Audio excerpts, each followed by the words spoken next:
My name is Higgs and this is my friend Boson. Welcome to the Higgs world. Thanks for the introduction, Higgs. In this presentation, our goal is to offer you a quick summary of the research and conclusions. We follow inquiry-based learning model where students take lead in learning.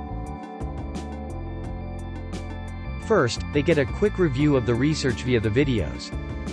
Second, they review the paper to learn and understand key concepts. Finally, they can follow up with further research on their own to dig deeper. In the end, students would have learned something new, latest and relevant. Isn't that wonderful, Boson? Great point, Higgs. Please follow the links to review the research in further details. We want to thank all the authors and publishers for making this research public, thereby advancing science and innovation. Please like, share and subscribe.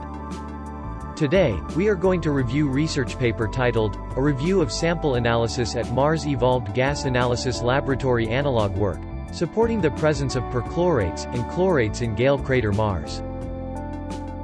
The Mars Science Laboratory Curiosity rover landed in Gale Crater on the 6th of August 2012 and has traversed about 23 kilometers of sedimentary strata as of January 2021.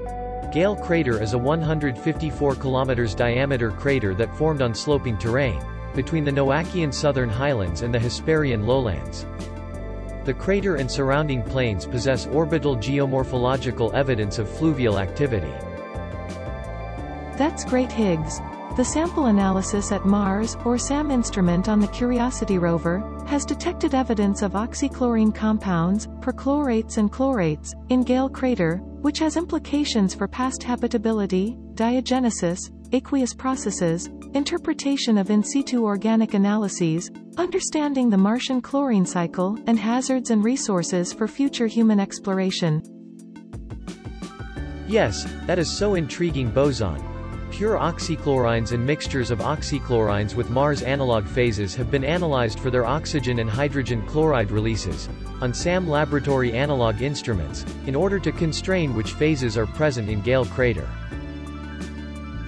These studies demonstrated that oxychlorines evolve oxygen releases with peaks between 200 and 600 degrees Celsius, although the thermal decomposition temperatures and the amount of evolved oxygen decrease when iron phases are present in the sample. Magnesium and iron oxychlorines decompose into oxides, and release hydrogen chloride between 200 and 542 degrees Celsius. Calcium, sodium, and potassium oxychlorines thermally decompose into chlorides and do not evolve hydrogen chloride by themselves. That is very valuable information.